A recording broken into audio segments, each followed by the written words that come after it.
he participated in Rikers fight nights. Nelson says he was told to fight by a correction officer.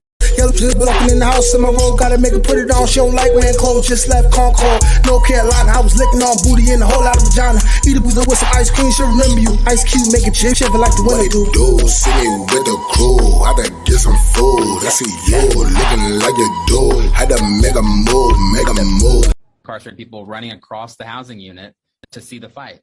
October 19th, 2021, another fight night on Rikers Island. Cheering, throwing their arms up in the air as if it's some kind of Vegas boxing match. Eric Burr says in this surveillance video, his client is one of 8 inmates forced to fight inside the jail by a gang leader. You see a corrections officer, one female corrections officer on the floor.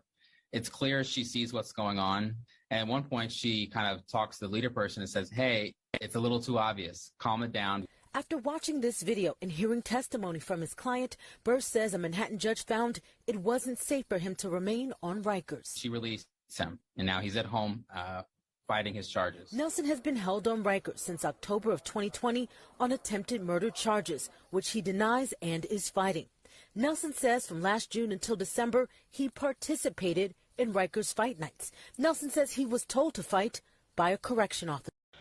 What's up, y'all? Stan Almighty, a.k.a. the Global Dark-Skinned Ambassador, a.k.a. the Rikers Island Reporter now. Did y'all just see this? For anybody who ever questioned if I was playing when I spoke about fight nights and day room slap boxing events and dudes taking bets and all of that. You see, I wasn't even aware of the fact that they did this outside of C-74. I wasn't even aware of this, but see, somewhere in the OTs, this is happening, and these are grown people. Now, I thought it'd be harder to force a grown person to fight against another grown person, right? And that to be able to be successfully facilitated. But clearly I was wrong, you know what I'm saying? And even let's see, I came home 2010, it's 2022. 12 years removed from Rikers Island, I'm still being surprised at things that go on. Imagine being 30 years old and fights are being organized. Now, it's probably one of 2 possible scenarios, but probably both scenarios are happening, which is people who are soft and people who may have lost bets, people who may owe other people money or drugs or commissary, are being forced to fight. And probably some of the broke people are willingly volunteering to fight in order to, I guess, make money to be able to feed themselves on the island. Now, this news report says that they're being forced to fight and it's being organized by gang leaders. I mean, what's hard to believe about that? That gotta be the truth in some way or form. But here's the thing with me, because, you know, an inmate is gonna be an inmate. Inmates are gonna do what inmates do. But you also hear that officers are facilitating these things.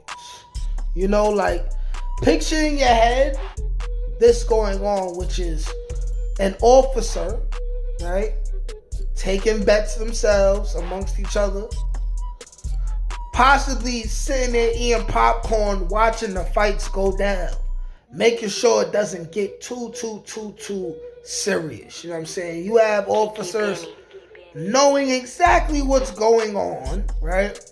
And then the footage surveillance shows a woman officer telling the guys that it's getting out of hand and to calm down, right?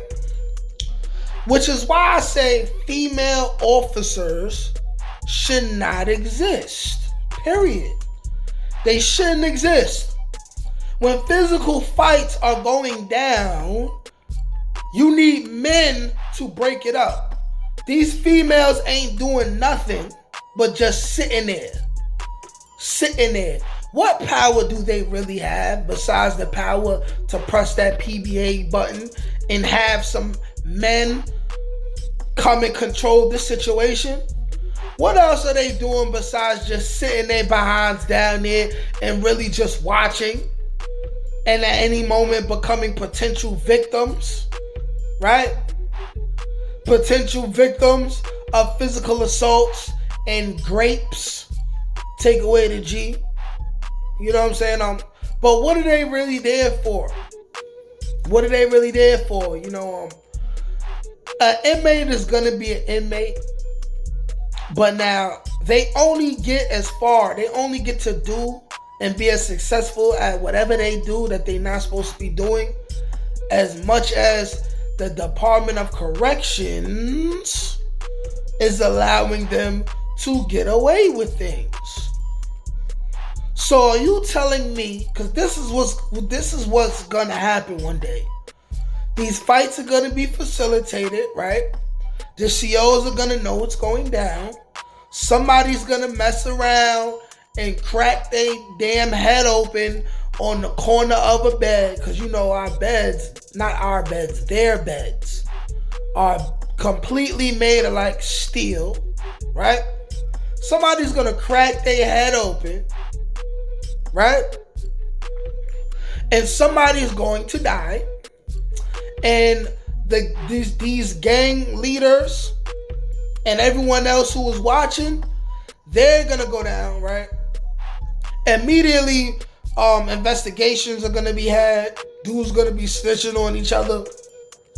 You say the gang leaders, gang people involved in this, most of them gonna tell on each other, and they also gonna tell on police. But here's the thing: police are not gonna go down for this, so they be taking bets as well, facilitating organized fight nights, right? People die, people get severely injured, their names get brought up in it. They're simply gonna say, oh, no, I have nothing to do with this. I didn't know this was going on. Even though clearly they always know what's going on. Always, you know what I'm saying? And you see, this is the problem. The inmates are not safe. It's bad enough you already locked up. Right? You committed a crime. You may or may not be innocent. Let's be real. Most people who get locked up for a crime are guilty of the charge that they are being charged with to some capacity. But it's bad enough you're already locked up. You got to deal with a certain level of oppression, right? From usually ugly, broke people, right? Who are gang leaders, right? Not all the time, but 90% of the time, right? The people trying to oppress you are ugly, broke gang members, right?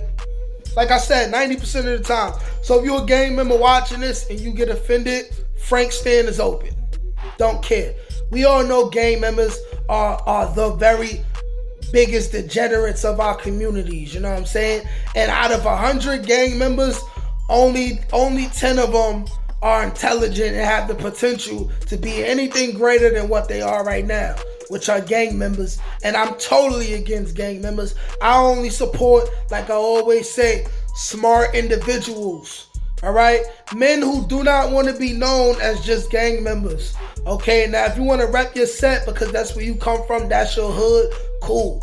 But I only support and respect the men who forge other identities outside of these gangs, you know what I'm saying? Because they are the biggest degenerates in our communities.